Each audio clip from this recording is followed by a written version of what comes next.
সরস্বতী পুজোর 15 দিন আগে। মা মা জানো রিম্পিদের গাছে না অনেক ফুল ধরেছে, দুটি পেরে নিয়ে আসে না, খাবো। না একদম না, এখন কুল খেতে নেই। এখন কুল খেলে কাশি হবে, জানিস না, পেটে ব্যথা হবে। এখন কুল হচ্ছে কেচুটে কুল। আর তাছাড়া সরস্বতী পুজোর আগে একদম কুল খাবি না, তাহলে কিন্তু পরীক্ষায় একদম ফেল করবি, বলে দিচ্ছি।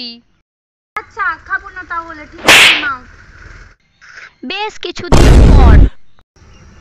ও মামা, বলছি সরস্বতী পুজোতে এখনো 4 দিন দেরি, তাহলে আমি এখন 2-1টা ফুল খাই না?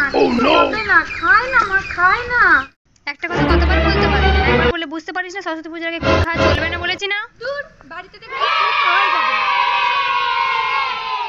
ঘরেতে কুল খাওয়াই যাবে না দেখছি। বাড়িতে কুল খেলে মা বকা দেবে, তার থেকে বরঞ্চ বাইরে গিয়ে কুলটা খেয়ে আসি, তাহলে তো মা আর দেখতে পাবে না।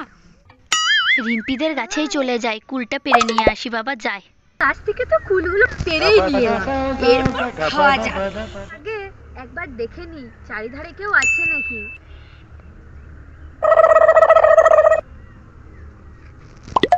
না, কেউ নেই, তাহলে খাওয়া যাক। লজ্জা করে না? খুব বদমাইশি করেন 2-4 জন।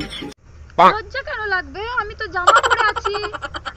আসুক কেউ তর্ক করতে, কোন ভাষা চাই প্রত্যেকটা ভাষায় উত্তর দিয়ে দেবো। কোনো ভাষা চাই না মা, আমি বাংলা ভাষায় ভালো করে বলতে পারি না।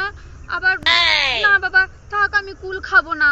তার থেকে একটা জিনিস তুমি দেখো, আমি জানো প্রতিটা বিষয়ে 99% পেয়ে যাই। আমি করতে পারবো না, যতটা পেরেছি ততটা করেছি ভাই। প্রতিবার 60% পাই, আমার ভালো লাগে না। তুমি একটা জিনিস দেখো, আমি 99% পেয়ে গেলেই খুশি। পোষায় আর না, যতই দাও ততই চাই। একটা দেবার একটা সিস্টেম আছে তো। আপনি একটা চিঠি লিখুন, চিঠি লিখে চিঠিটা পাঠিয়ে দিন। চিঠি? সেটা তো লিখতেই পারি, কিন্তু চিঠিগুলো লিখে পাঠাবো কি করে? হ্যাঁ, এক কাজ করি, ঘর প্রতিষ্ঠা করার জন্য তো পুকুর থেকে জল আনা হয়, তাহলে আমি চিঠিটা লিখে জলে ফেলে দিই।